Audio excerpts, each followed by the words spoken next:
পৈতৃক ভিটা পবিত্র মাশহাদে চির বিশ্রামে ইরানের রাহবার আয়াতুল্লাহ আলী খামেনি। পুত্র মুস্তাফার পরিচালনায় সর্বশেষ জানাজার পর ইমাম রেজার মাজারে সমাহিত খামেনি।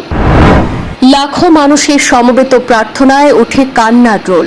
আবেগ ঘন পরিবেশে বিদায় প্রিয় নেতাকে। যে মাশহাদ থেকে ইরানের ইসলামী শাসনের সূর্যোদয় হয় সেখানেই অস্তমিত। বীরের জাতির মর্যাদা অক্ষুণ্ণ রেখে চির বিশ্রামের দেশে খামেনি। ইরানের জন্য শাহাদত বরণের তামান্না ছিল খামেনির। সতর্ক করা হলেও যাননি বাংকারে। খামেনির এমন শাহাদত মহরমের মাসে ইমাম হুসাইনের শাহাদতের কথা মনে করালো গোটা বিশ্বকে। দাবি পুত্র মুস্তাফার। খামেনির এই আত্মত্যাগ ইরানি জাতির সম্মান বাড়িয়ে ঐক্যকে আরও মজবুত করে দিয়েছে, বললেন ইরানের প্রেসিডেন্ট মাসুদ পেজেশকিয়ান। 7 দিনের শোক কার্যক্রমে একাধিক জানাজা সহ ইরানের নানা প্রান্ত এবং ইরাকস্থিত কারবালার ময়দান, ইমাম আলী রাদিয়াল্লাহু আনহু এবং ইমাম হুসাইন রাদিয়াল্লাহু আনহুর মাজার পরিক্রমা শেষে ইরানের শহীদ সর্বোচ্চ ধর্মীয় নেতা আয়াতুল্লাহ আলী খামেনির শেষ ইচ্ছেতেই পৈতৃক ভিটা ইরানের পবিত্র শহর মাশহাদে ইমাম রেজার মাজার চত্বরে সমাহিত হলেন ইসলামিক বিপ্লব আন্দোলনের নেতা, এক নাগারে 36 বছরের শাসক আয়াতুল্লাহ আলী খামেনি। আপনজন হারানোর শোকে লাখো মানুষের আর্তনাদ আর আহাজারিতে মাশহাদে পুত্র মুস্তাফা খামেনির ইমামতিতে সর্বশেষ জানাজা শেষে প্রিয় এবং পবিত্র মাটিতেই চির বিশ্রাম নিলেন খামেনি।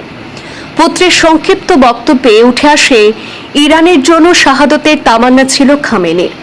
আল্লাহ কবুল করেছে তার শাহাদত। মার্কিন এবং ইসরায়েলি যৌথ মিসাইল হামলার মাত্র 2 ঘন্টা আগেও গোয়েন্দা বিভাগ সতর্ক করে দিয়ে খামেনিকে আত্মগোপনের পরামর্শ দিয়েছিল।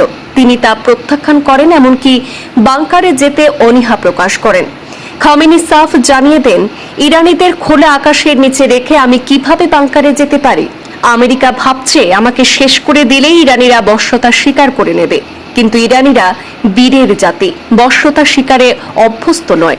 আমাকে মারার পরেও যদি ইরানিরা বশ্যতা মেনে না নেয়, তবেই আমেরিকা বুঝতে পারবে ইরানিরা কারবালাকে ভয় পায় না, কারবালাকে বুকে ধারণ করে। হুসাইনিরা অন্যায়ের কাছে মাথা নত করে না বা পালিয়েও যায় না। প্রেসিডেন্ট মাসুদ পেজেশকিয়ান বলেন, ইরানের জন্য খামেনির এই আত্মত্যাগ বিশ্বের কাছে ইরানি জাতির সম্মান বেড়েছে, ঐক্য আরও মজবুত হয়েছে। ইরানি ভূখণ্ডের প্রতিক্ষণার স্বাধীনতা রক্ষায় যে কোনো কারবালার জন্য জাতি প্রস্তুত, তা পরাশক্তিকে বুঝিয়ে দিতে পেরেছেন ইরানের রাহবার আয়াতুল্লাহ আলী খামেনি। ইতিহাসের এক গুরুত্বপূর্ণ অধ্যায়ের অবসান ঘটলেও সমর্থকদের কাছে আয়াতুল্লাহ আলী খামেনির রাজনৈতিক এবং ধর্মীয় উত্তরাধিকার দীর্ঘদিন আলোচনায় থাকবে। আর মাশহাদের পবিত্র মাটিতে তার শেষ বিদায় মধ্যপ্রাচ্যের ইতিহাসে এক স্মরণীয় অধ্যায় হয়েই রইল।